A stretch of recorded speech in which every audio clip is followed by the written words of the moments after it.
অভিনেত্রী রীতা ভরি চক্রবর্তী সম্প্রতি সোশ্যাল মিডিয়ায় একটি উদ্বেগজনক পোস্ট শেয়ার করেছেন, যেখানে তিনি যৌন হেনস্থার শিকার হওয়ার অভিযোগ করেছেন। তিনি দাবি করছেন শুধুমাত্র তার নয়, টলিপাড়ার অন্যান্য অভিনেত্রীদেরও একই অভিজ্ঞতার মুখোমুখি হতে হয়েছে।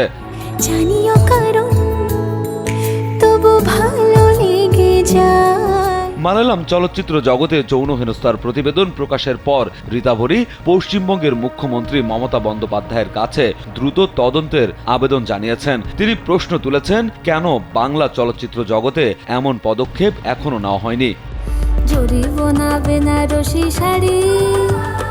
অভিনেত্রী তার পোস্টে নায়ক, প্রযোজক ও পরিচালকদের বিরুদ্ধে স্যান্ডেলিনা সো রূপচর্চায় আভিজাত্য, ঘৃণ্য মানসিকতার অভিযোগ করেছেন এবং সব অভিনেত্রীকে এসব অপশক্তির বিরুদ্ধে সরব হতে আহ্বান জানিয়েছেন। বহুদিন ভাবতরঙ্গে ভেসেছি কতই রঙে।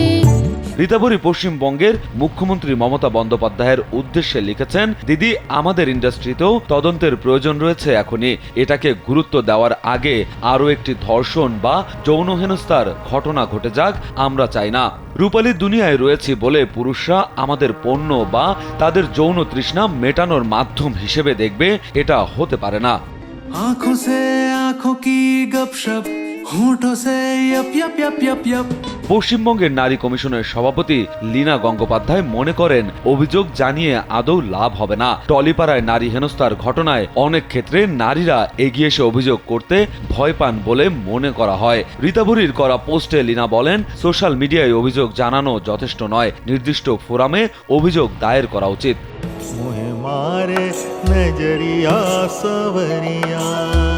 রীতা ভরি চক্রবর্তী তার ক্যারিয়ারে কাহানি, চাদরে ভরা রাতে এবং মিস মাস্তানি সিনেমাগুলোর জন্য বেশ পরিচিত। এছাড়াও ধারাবাহিক টেলিভিশন নাটকের মাধ্যমে তিনি ব্যাপক জনপ্রিয়তা অর্জন করেছেন। রাজু আহমেদ, কালবেলা।